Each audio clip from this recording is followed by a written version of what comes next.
Well, that is some powerful, powerful music. Love Van Morrison. I'll tell you what, folks. Hey, how y'all doing? It's Thursday, however you want to look at it. Good to see you. Hope you're having a good one wherever you are. Enjoying the energy. I wrote in the chat there is like, well, are you enjoying the moment? We're all traveling the cosmic highway.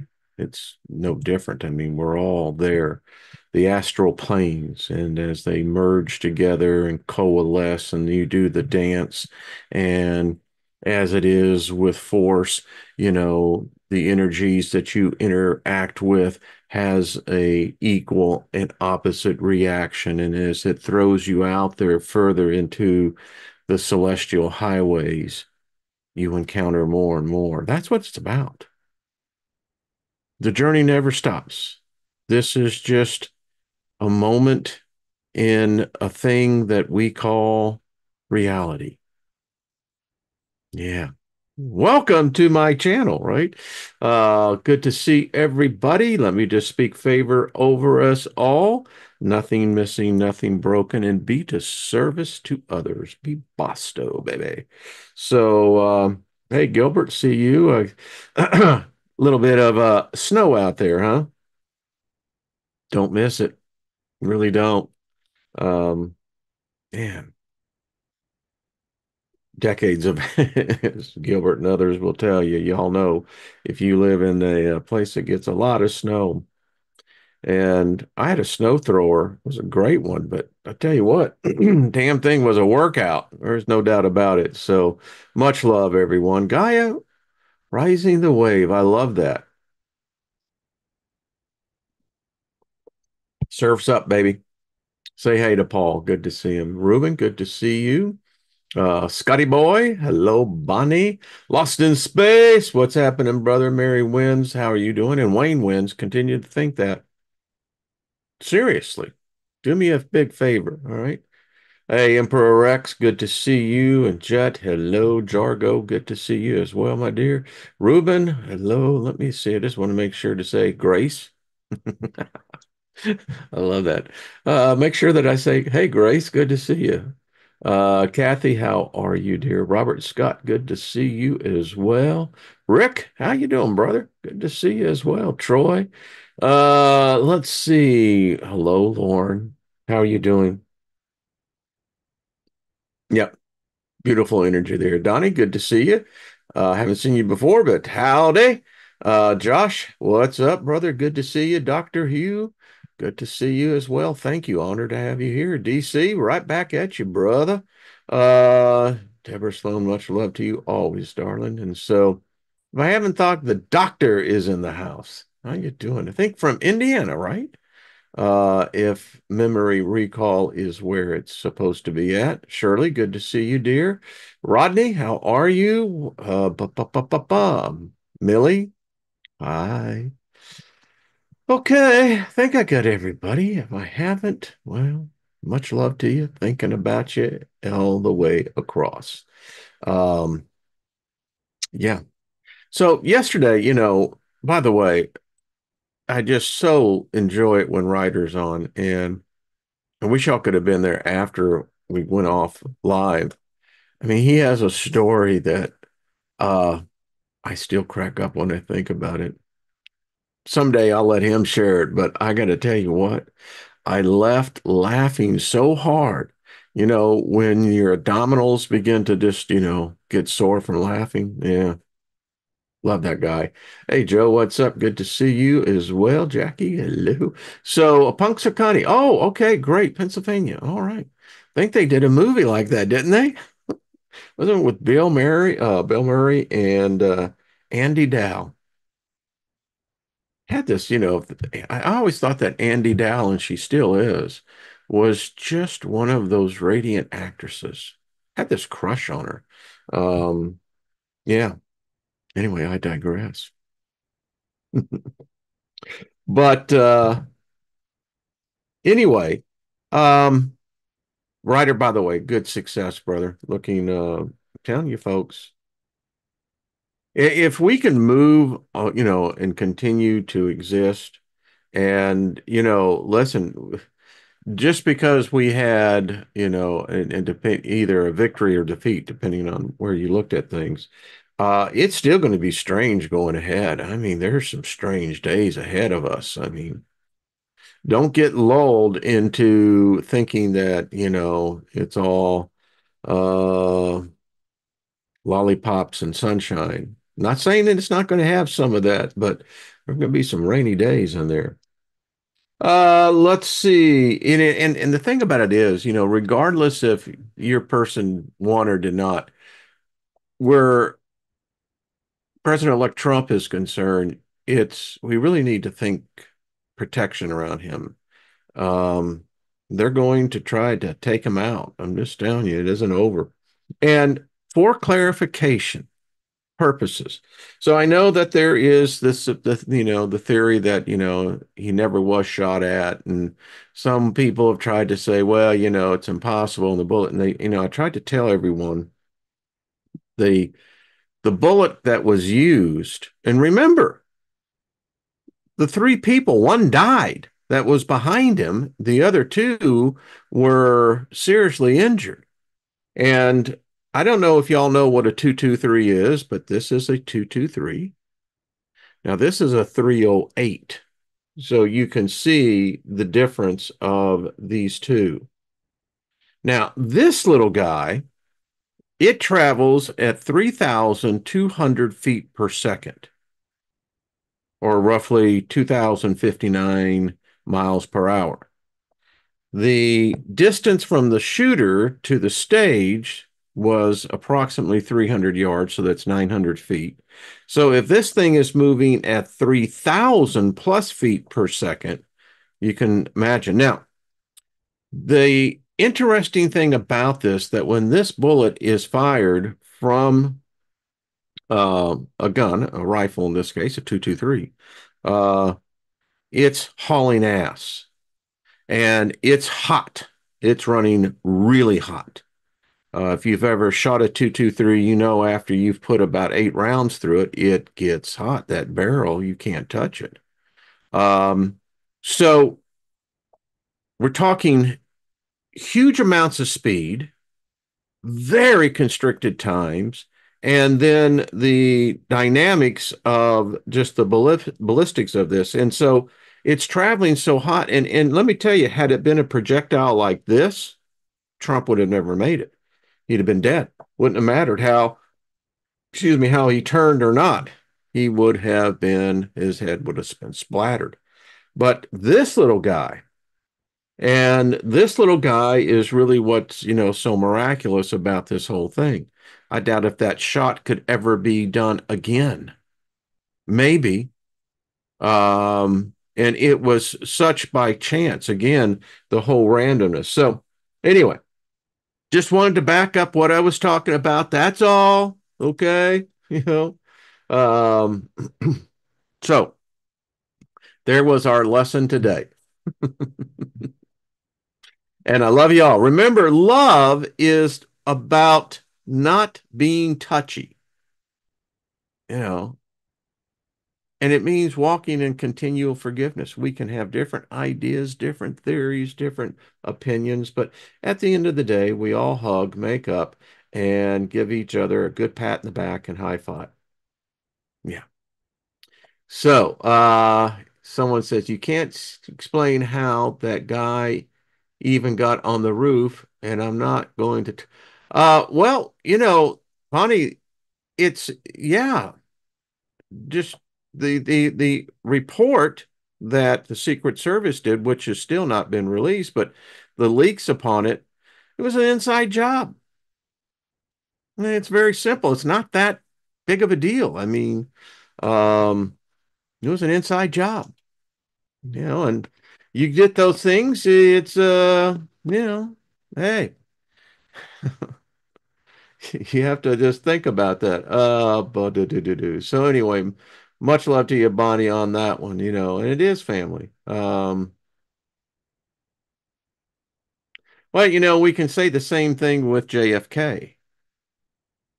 Yeah, there is just a lot of open gaps, but it's pretty simple. It was a setup. It's just what it is. Now, some would say, well, that's a conspiracy theory, but who knows? Everyone has their own opinion on it, and whatever yours is, that's cool. Just walk in love with it. Glad that we've got the election season over with. Um, Again, Gilbert, lots of snow out there. I got to tell you, when I see the pictures and Greg talking about you down there around the Pueblo area, holy crap. It's like, man. Uh, mm, mm. So there are some anomalies, and I probably won't get into it now, but um, when things begin to get more settled down, you begin to look at numbers because numbers are everything. And the numbers are themselves an anomaly because they don't make sense. And when things don't make sense, the average person is left with drawing conclusions on their own to fill in the gaps. And, you know, many times that's where, unfortunately, misinformation, disinformation, and information um, gets all mixed up in the blender, you know. Then you have this homogenized, anomalous thing that, it's like, well, how do I figure out what is what? But anyway, Jules, how you doing, darling? Is it what 5 a.m. down in your part of the world? And I know it's springtime. And CJ, much up to you as well, and all the yes, Gaza and all the rest of y'all down there. Much love to you. We love you, and it just makes it so nice to have, this vibe going around the world. So we talked about mysticism. Mysticism, why is it so important? Well, mysticism is it's kind of like the glue that holds everything together in a certain sense. Um, Mysticism allows you to move to a higher plane of consciousness, different states of consciousness. Um, Good to hear that, Rick. I'm just seeing in the there. Hey, Steve, what's up? Good to see you, brother. Chloe, hello. Dawn Marie, how are you? I haven't seen you in a while, my dear. Good to see you. Chris, hello. So, um, it's interesting. If I were to ask this group, and thank all of you, I really appreciate the fact that you tune in, you're here, you participate, you have the chat room is just 4 a.m. Good gracious, lady. That's not even time for the sun to come up. But y'all again have just created a community here, and I thought it was interesting with the comments yesterday. And it's interesting when you get different energy with different topics. But I love this group. It's diverse. It's a smorgasbord of different ideas, concepts, ideologies, theologies, philosophies. You gotta love it. And you can leave a get together like this and leave satisfied and full. That's pretty far out. And it's all of y'all.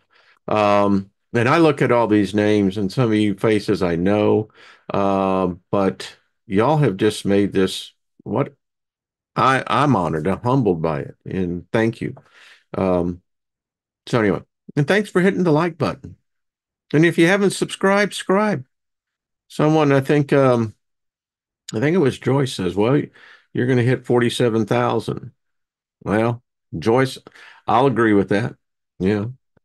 And then think as well, Wayne wins. And if you want to put your name behind that, go ahead. Be interesting.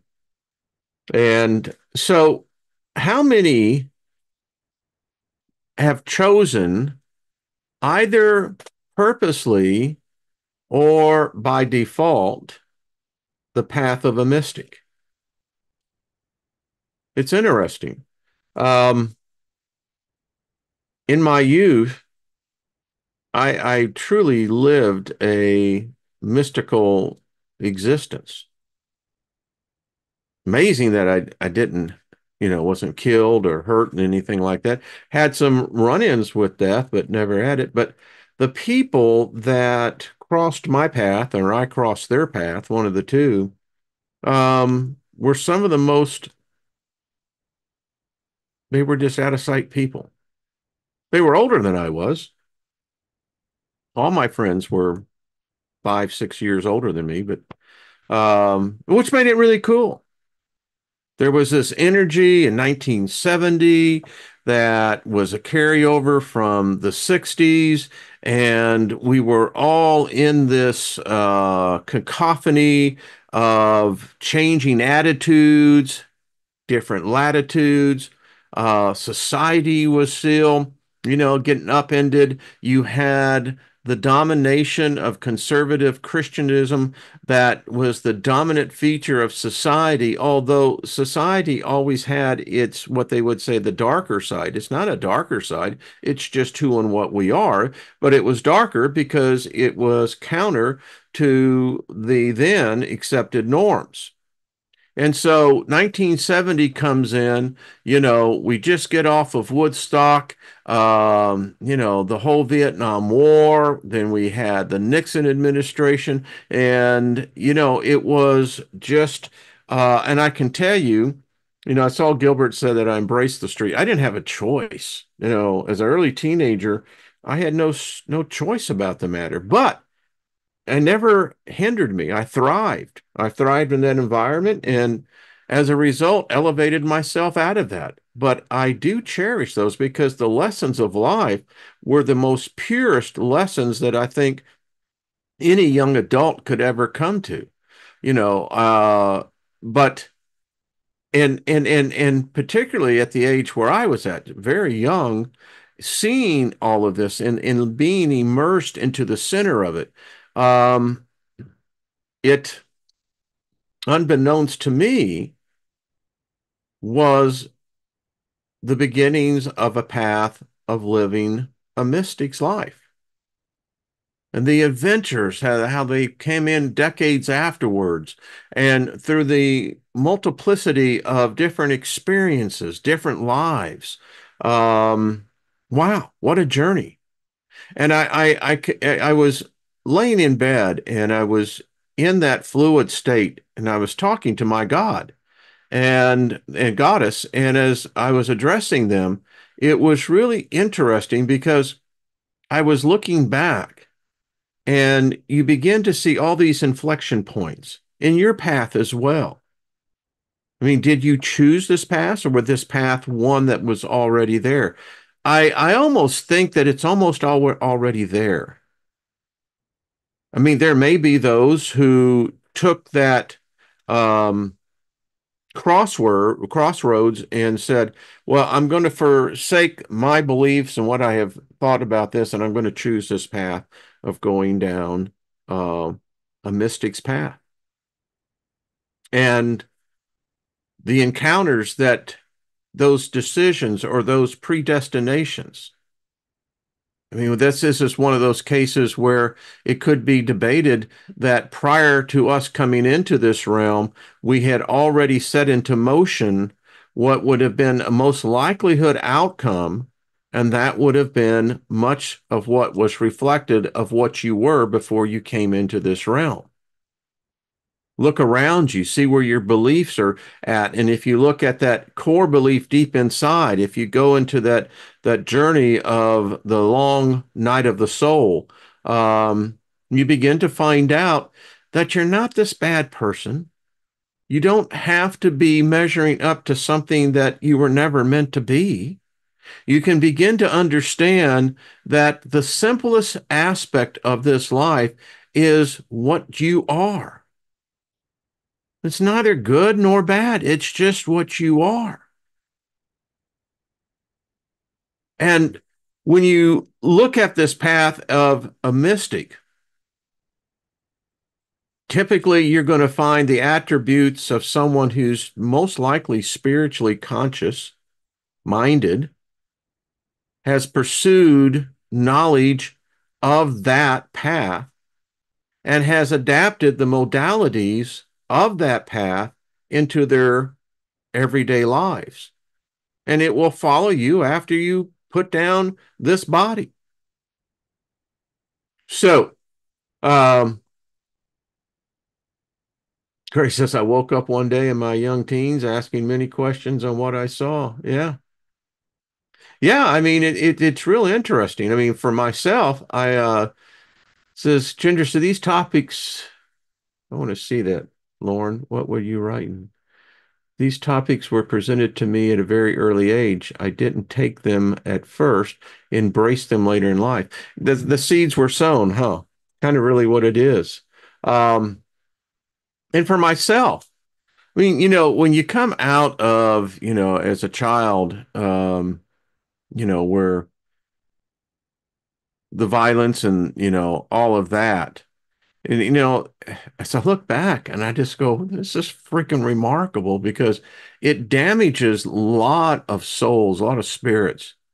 There's a, proverb that says, words will break a child's spirit, and woe be unto the one who breaks that child's spirit, because that child will go through life a broken spirit, a broken soul, if you want to say.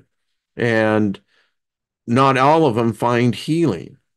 In fact, it's very rare, because within the closet that no one wants anyone else to know about, it's in that hidden closet where, you know, the work was never done. But having said that, there's some of us who we went through that experience, and it's not that it did not have an effect on us, but we somehow managed to rise above it. We found healing within that. May have taken a while, but we found it. And what we found out is that we were able to minister to others. We could edify others, lift them up. And sometimes it's this through personality traits, sometimes it's through our talents and our abilities. And that is, I think, part of why we come through here. It's like, can you take the challenge? Uh, just reading some of that. So let's get into the book that we were actually studying. I love this thing. It really so let's get over here. So we had left with the mysticism of the world's religions. And it says mysticism appears in all the world religions. Their mystics form an introverted, give me one second as I move that out of the way. There we go. An introverted counterpole to the extroverted clerics who concern themselves with the interpretation and distribution of the holy writings. And as we left this off on Monday, the problem with so-called sacred scriptures is that you are expected to immerse yourself into the framework of this energy, this force. And you are to be supposedly to be able to accept it, unconditionally, without question. And that's really, to me, is just the most ridiculous thing, because if their God existed, that God would, I would think, though I never arrived at it, that God would want you to be able to think. You know, even their mystic Paul. And that's the thing about that book. Many of these characters are true magicians. They're mystics on a level that, think about it, if you were able to write something that would still exist in some form and context 2,000 years after the fact, yeah, but mystics they were. But and if you can't question that which you are being taught as gospel, right? Then that is not a choice. That's subjugation. Now, we've talked about this. Many of us had this experience. We come from, and it's amazing how in my walk through Christianity, seeing the Methodists, the Baptists, the Episcopalians, the Unitarians. The Unitarians were a far out group. In my youth, there was the Libertarian Youth Group, and holy crap, those kids knew how to party. And I'm talking party.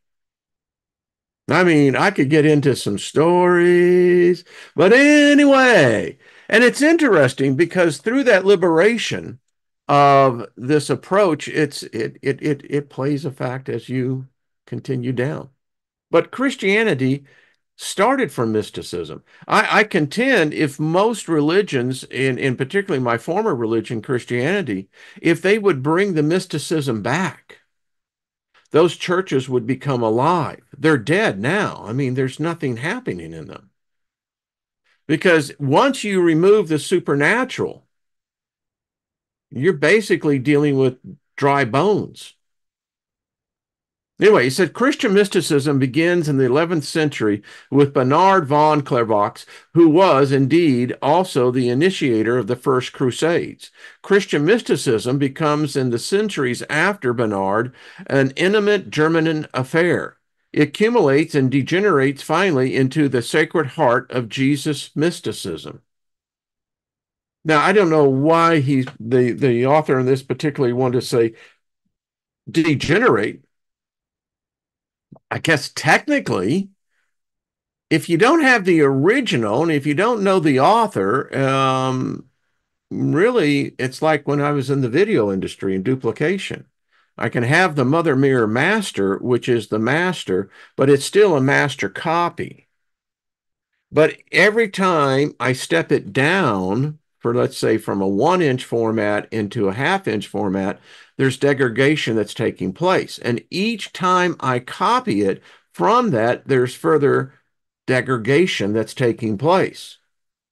Well, if it's true in, a material sense in the physics, then it would be true in the spiritual as well.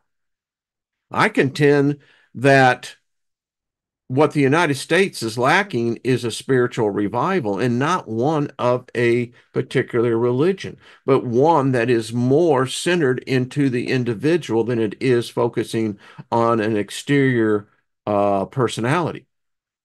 That's just me. I mean, people love the paranormal. They love the supernatural. I mean, how many of you been to Vegas and like saw Siegfried and Roy or David Copperfield or Chris Angel? I mean, we love that. However, the most important Christian mystic hushed up by the official church are the alchemists, to whom we will return later. For the moment, I will only make reference to the fact that the alchemist, for example, Pericles, looked for the deus abscontus, the hidden God in one's own soul. And that's what the whole Nag Hammadi is about. It's really, listen, God ain't out there, God's in here.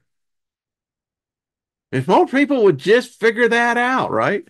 Um, this also appears in the deeper reasoning of Jung that was occupied so intensely with alchemy. True. Jewish mysticism is laid down in the writings of the Kabbalah. See Gershom Sholem, Major Trends in Jewish Mysticism. And we, early in my channel, we went into that deeply. And I'm so grateful for that. Here, the divine is represented as an abstract tree, the famous Shofra tree, Sophra. In addition, the highly differentiated number mysticism belongs to the Kabbalah.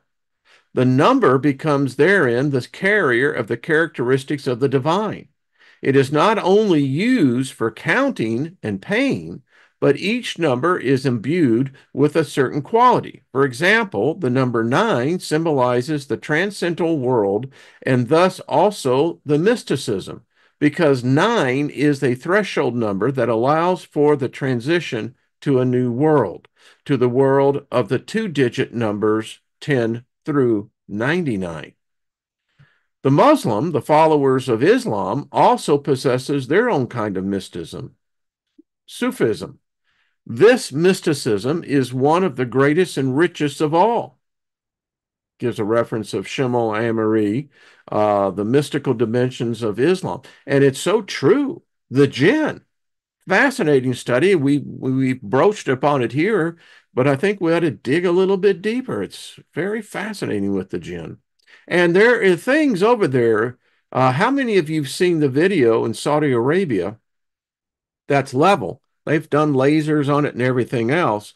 But for instance, you can have your car, put it in neutral with the engine running, and that car will eventually hit speeds of 80, 90 miles an hour with no acceleration on burning of fuels.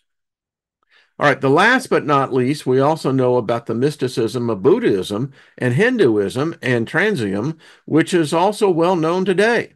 In addition, mysticism occurs in areas that have, at first glance, nothing to do with religion. Quantum physics, the physics of the subatomic elemental particles, is some sort of projected mysticism. This is why the physicists find structure in the microcosm, which are very similar to the God images the mystics see in their microism. And he goes on to use a number of the references. And if you want this document, you can go to the links. Um, so you have the dogmatic religions, Christianity, Judaism, Islam, Buddhism, Hinduism, natural science, and predominant principle logos. The mystical compensation is the Christian Gnostics, the alchemy, Nicholas van Flue, Kabbalah, Sufism, Tantricism, Kundalini Yoga, quantum physics, and predominant principles, Eros. I like that. We have the logos, and then we have the Eros. The world religions and their mysticisms.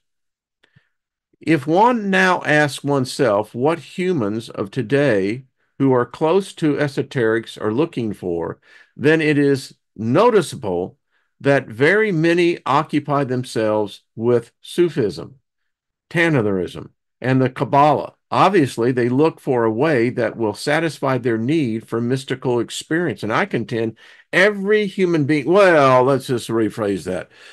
The vast majority of people on this planet, that's what they are looking for. They just don't know where it's at. And when they hear about such mysticisms, supernatural, things like of that nature, they will flock by the millions. Yeah. The Fatima. I mean, you know, was that an alien? Was that really the Virgin Mary? I mean, what really happened there? Some very strange stuff that happened. And now we're seeing it now in this UFO phenomenon. Aliens are everywhere. Aliens are the cause for everything. And we're seeing their ships into the heavens and they're in the skies and they're all different shapes and sizes. I mean, is this real? Or have we driven ourselves to a hysteria of where we're basically mass hypnotizing ourselves? Or is this really substantial?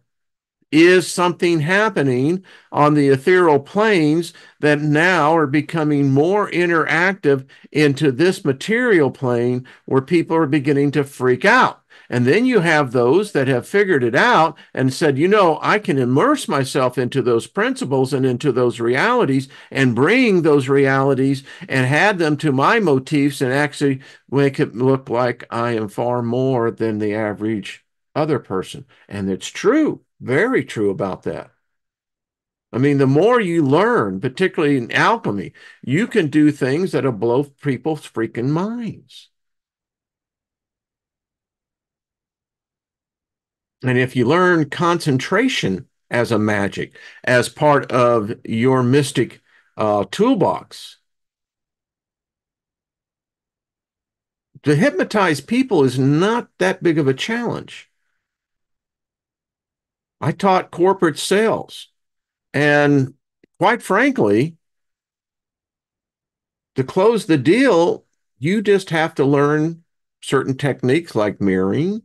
You have to learn other certain techniques that invoke the other person's anatomical responses to where they're not even realizing that they're agreeing.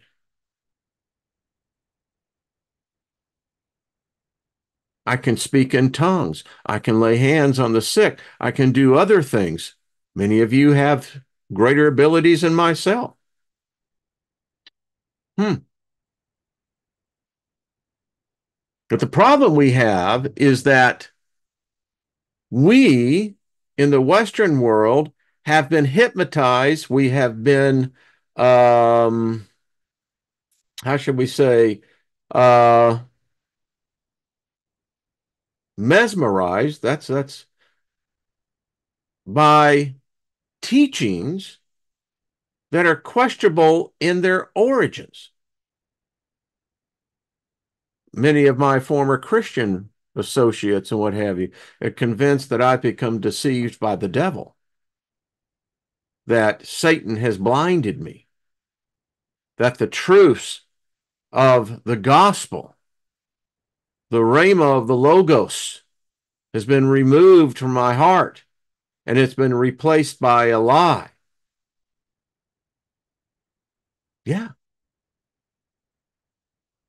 And within that construct, I mean, it's got mysticism all over the freaking place in that.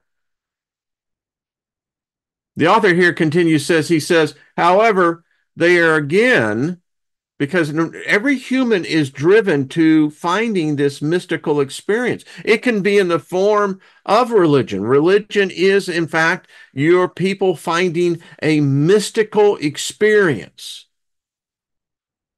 People have the same high with the political world, the philosophical world, the science world. And he goes on to say, he says, however, again, it's in a typical Western fashion. Look outside for finding this experience, i.e., they are fascinated by a mysticism of some exotic religion outside their cultural roots. I mean, back in the day when I was on the street, you had the Jesus people, you had the Hare Krishna people, you in High Dash Spirit, excuse me, you had the flower children. Well, that sip of tea went down the wrong channel there. And it was really cool. I mean, even now, if you are in an altered state of consciousness, those mystical experiences heighten that. And I dare say most of us here that are listening to me, we know how to put ourselves in those states of mind. Yeah. And then you become very culturally, those who are not exposed to what you and I come each day and talk about, you expose them to just a little bit of this and it blows them away. Some it scares, others it confuses. And then the few say, you know, there's something to this. I want a little bit more. Yeah. Welcome. We love you. Come on in. Water's just fine. It says, therefore, little attention is given to the mysticism of our own roots, medieval alchemy. Point 4, identity mysticism and relationship mysticism. Gets complex, doesn't it? In most general terms, we propose that to be a mystic means to be occupied with the divine in one's own soul. I mean, my experience 50 years in Christianity, it was about the saving of my soul, not my spirit. It was my soul.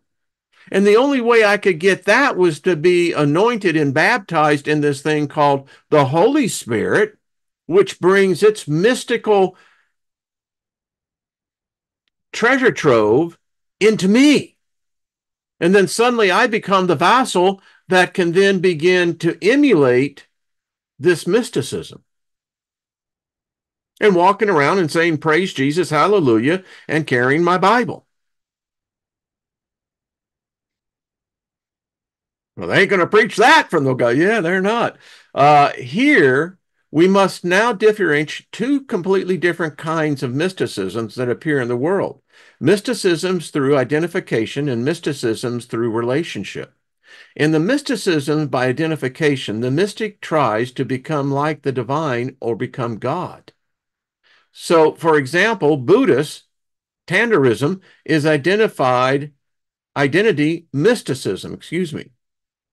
The Tantrist would like to become identical to the nothing, which the nirvana, which in his case is the divine principle. Wow. So this is interesting. So we talk about this all the time. We are, in fact, God. In fact, it's what the Jesus guy said. I can give you quote into the Bible. Hebrews 1:14, Hebrews 4:12. I can go through in my mind and take you exactly to those references where it says that, do you not know that you are God's? Okay. It says today, the identity mysticism is, especially since the physicist Fitjor of Carpia has brought it together with quantum physics, the preferred way in the esoteric mainstream. It possesses, however, a very dangerous aspect for us Western humans. Due to our physiological conditions, we are not prepared to become divine or godlike. An identity mystic who has a God experience is in the danger of falling into a so-called inflation, Carl Jung, or the megalomania, superego. Um, Such humans transform into a godlike being. Like this blows them up and begins to the missionary zeal to preach their latest revelation. A new guru is born. I've said this too, and I'll say it out again for everybody. Don't get pissed off if people don't get excited about your epiphany, your revelation. Don't feel offended if no one is like, oh, wow. Because we know following gurus is a path that's going to lead to a dead end. Be your own guru. I mean, we haven't talked about this and we'll get into this, but channeling. Every one of us are a channeler. But yet, in the dichotomy of this whole arena of mysticism, well, that is, to those outside, that's a no-no. But yet, they pray every day. They speak to everything in their lives. It's channeling. You're channeling spirits all the time. It's just that most people don't have a fine tuning on their tuning dial. The contrast to the identity mysticism is the relationship mysticism. We find the relationship mysticism in all three Semitic religions, the Jewish Kabbalah, the Muslim Sufism, and also in the Christian mysticism. And that would probably be classified more Pentecostal. Um, they are all stamped by the fact that the mystic looks for a relationship with God or with the God image hidden within themselves. This mysticism is also called the Ik Du mystic. English translation, I, you mysticism. Therefore, a Christian or Sufi mystic would never say that they have become God, as the identity mystic does, but instead stresses the relationship aspect. Such a mystic remains human and does not identify with the divine. Wow. I mean, that's a contrast to me right there. Many of my former Christians associates and friends, I mean, they don't talk to us anymore, but that's cool, would find it difficult to accept the feminine goddess. I can remember a good preacher friend of mine that preached a sermon in saying that Mother Nature is an abomination of God, that the female is an abomination to rise above that of the masculine. They don't get it. Had one write me years ago, how did you get to this place? Wasn't enough paper to write the response. I just said good luck for it. So identity mysticism, relationship mysticism. For me, I can see a little bit of both, but I would definitely say for myself, it's more identity than relationship. But within the identity, I begin to build the relationship. I'm fully consciously aware that there's something greater than myself. That's what makes it so freaking fantastic. Um, yeah. Says, without any exception, the human heart is the location for this relationship with God, the relationship mystics try to reach. Um, says, this evening, we want, therefore, to be occupied with the relationship mystical experience. Jung's collective unconscious and the new mysticism. Why do I use the term new mysticism? In order to clarify this circumstance, we must also now include the discoveries of the depth psychology. All depth psychological theories rely on the use of the term unconscious. Historically, Sigmund Freud is credited with the discovery of the unconscious. The use of the word unconscious means to imply that it includes all the contents of which I am not conscious. Let's go. That one bears worth repeating. The use of the word unconscious, quote unquote, means to imply that it includes all the contents of which I am not conscious. Far fucking out. That's all I got to say. That to me, immediately my spirit inside just jumps for joy because it's the true representation of unlimited possibility and probability. And that exists within each one of us. Each and every one of us has got the potential. We can change overnight, but we get used to things. The older you get, the more accustomed you become. And if you're outside that, it becomes uncomfortable. It's one of the great things about youth is your ability to easily adapt.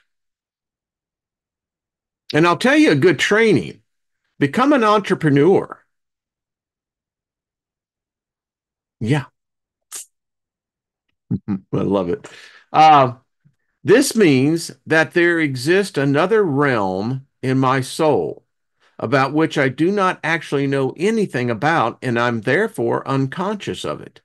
Thus, the unconscious is first a mere, you ready for this? Hypothesis. The revolution created by the founder of death psychology, Sigmund Freud, was the first that when he published the Traumdeutung, the dream interpretation, in the year 1900, imagine that, 125 years ago, for the first time, someone began to deal with dreams empirically, excuse me. This means that he recognized that the subconscious realm of the soul can have observable effects on consciousness.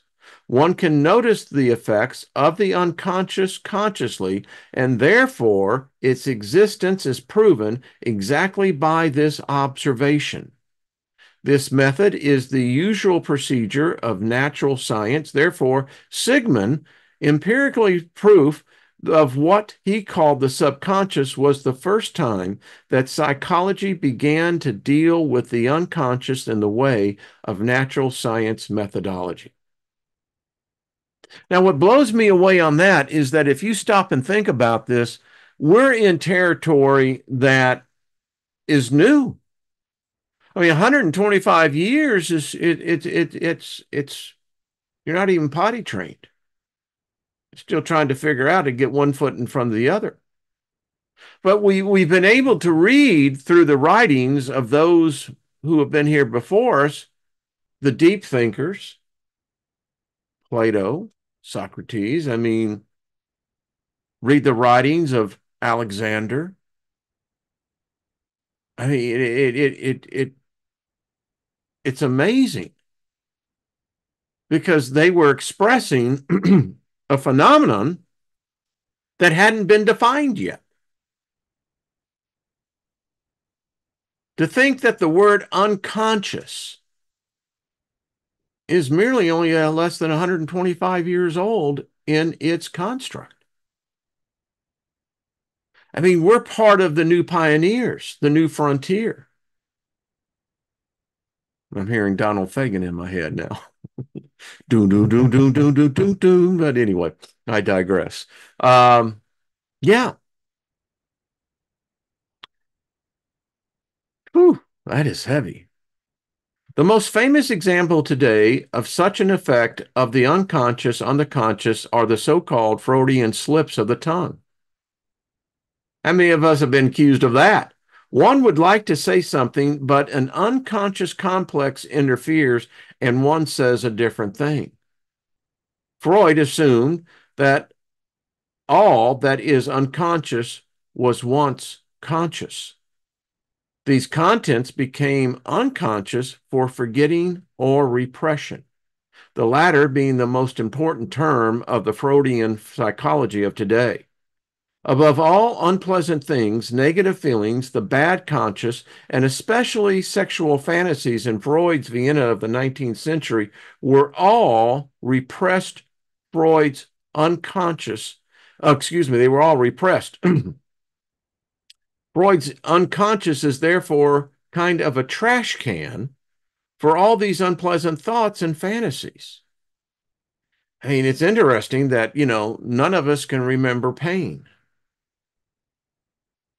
We can remember the emotion of it, what we went through, but to actually remember the pain, we can't. But if you dig into certain aspects of the psyche of an individual, you can find areas of great pain, more real than physical pain. It's interesting. So here's the graph: the ego, the unconscious, Jung's shadow or personal unconscious, the collective unconsciousness, and then you have the center of collective unconsciousness, which is equal to self, which is equal to God's image.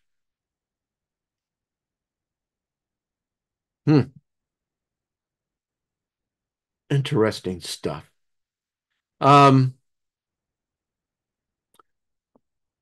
In the terminology of Jung, the Freudian unconscious represents the so-called personal unconscious or the shadow. Already, Sigmund Freud noticed, however, that there are dreams which contain so-called archaic vestiges. These contents are the archetypal dreams, cannot be explained out of the personal psychology of the dreamer. In other words, they concern dream contents which did not develop due to the repression in the unconscious, but must have been contents since eternal times.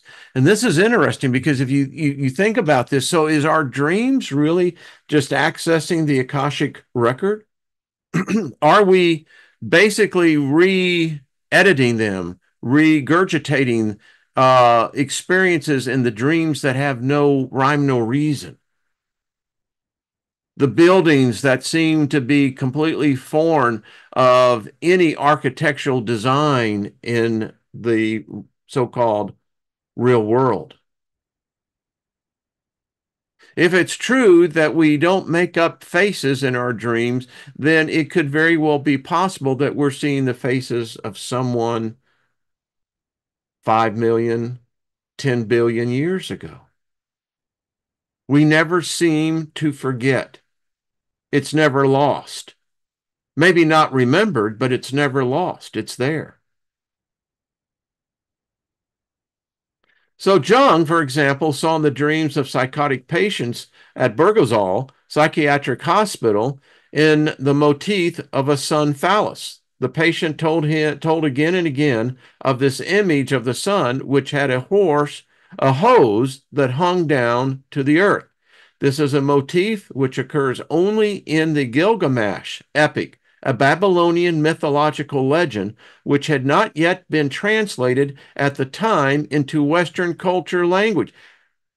They were just discovering them. So, how is a freaking person that's in a psychiatric patient hospital having dreams of a culture that had died out nearly 10,000 years ago? Maybe 100,000 years ago. How is that even possible? How is that possible that maybe each and every one of us have been repressed either by ourselves or external forces to not remember? Hmm. The dreamer could thus know nothing of it, and yet the motif appeared nevertheless in the patient's dream and fantasies. Due to these and similar general human experiences, especially also his own, Jung saw that under the personal unconscious discovered by Freud and his subconsciousness, there had to be a deeper layer. Jung called it the collective unconsciousness. We talk about the collective consciousness, but not the collective unconsciousness. Its contents are collective in the sense of the fact that they concern thereby mankind specific ideas, which always were in the unconscious and therefore could not have resulted from repression. And I see my time is running out. We'll pick this up tomorrow. I mean, this is just fascinating study. And give me your ideas. Please put them in the comments. If you're listening to this, I'd love to get your take on this. I mean, it's quite interesting through the study of mysticism that we can begin to see that maybe this is indeed the key that unlocks the door. And I wonder, even when we come together as a group, privately or collectively, publicly, are we not basically, how shall we say, bringing these past conscious experiences to the surface? And then I wonder if we can get really good at this, how we begin to use this into the modern era. Hey, Nina, what's up?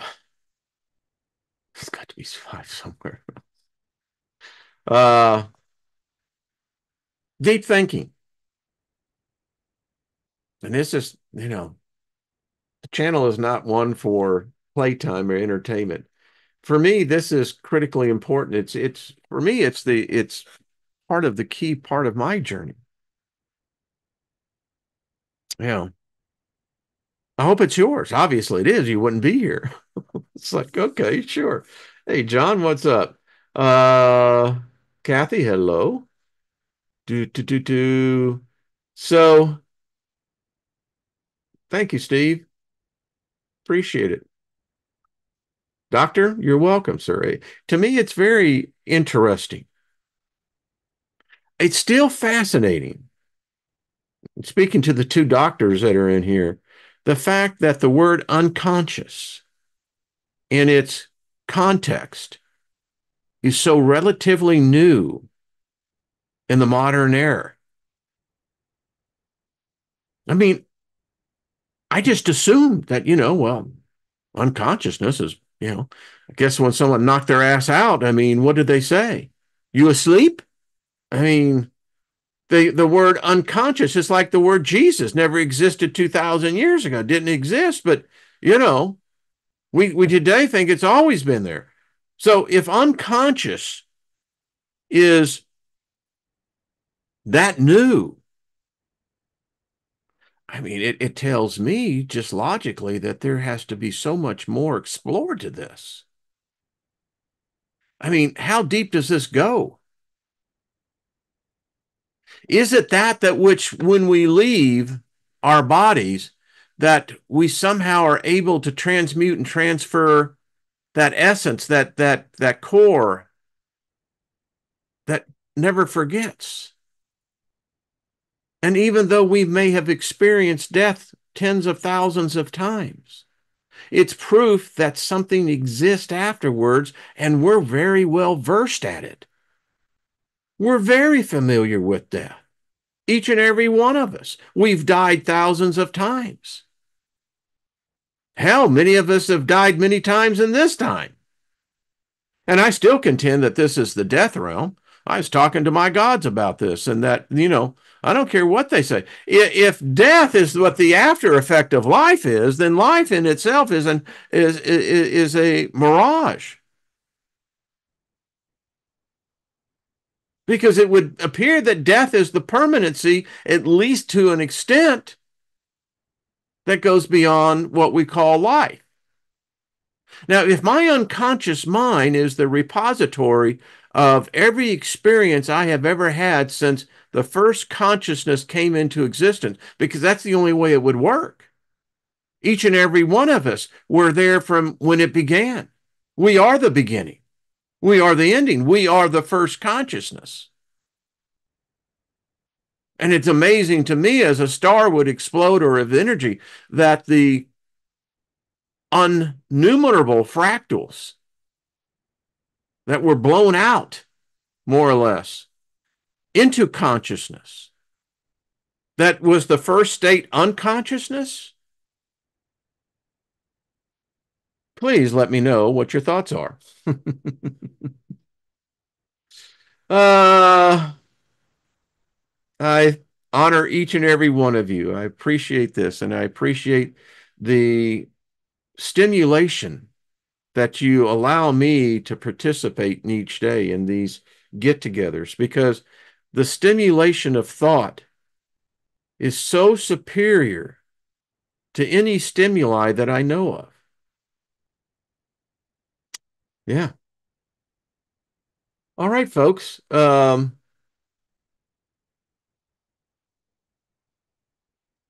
we go. See, Kathy, I read her comments. It's that soul, that consciousness. But is the soul really conscious? It would imply that if you go with Freud or with Jung, or how you want to go in with this, that maybe the soul is the unconsciousness. Or is this unconsciousness the true spirit? And that the conscious is the soul.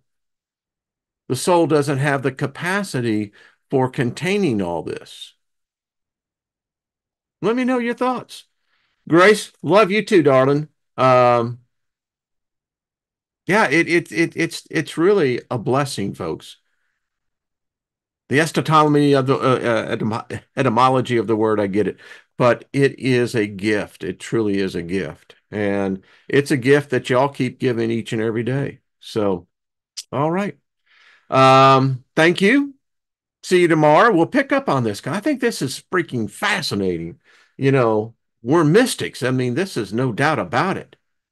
And how we found one another through this medium. And it's a medium. No different than a Ouija board, no different than a seance. This is a medium. And the spirits are definitely active. And so are the spirits merely unconsciousness being manifested through the identity of these other fractals? Let you munch on that. All right, folks, thank you. Much love to you. Hello, Stephanie Marie. How are you? So we'll pick up tomorrow, class. All right. Have yourselves a fabulous day. Remember, try to say out loud in your idle time, just say, that Wayne wins. As Mary Wynn said, love wins. But just put my name and then put your name behind it as well. Let's just see what happens. Hey, Scotty boy, what's up, brother? All right, Lauren, take care, darling. And hello, Lori. Good to see you. Hello, Dr. Manuel. Um, Interesting what he said. I'm going to read this. And what I was picked up most was that, yes, the soul is the unconscious, and your conscious thought that you throw. You're trying. Yeah, yeah, yeah, I'd agree. All right, everyone, continue to do what you're doing. You're looking beautiful and you're helping the world out. We love you.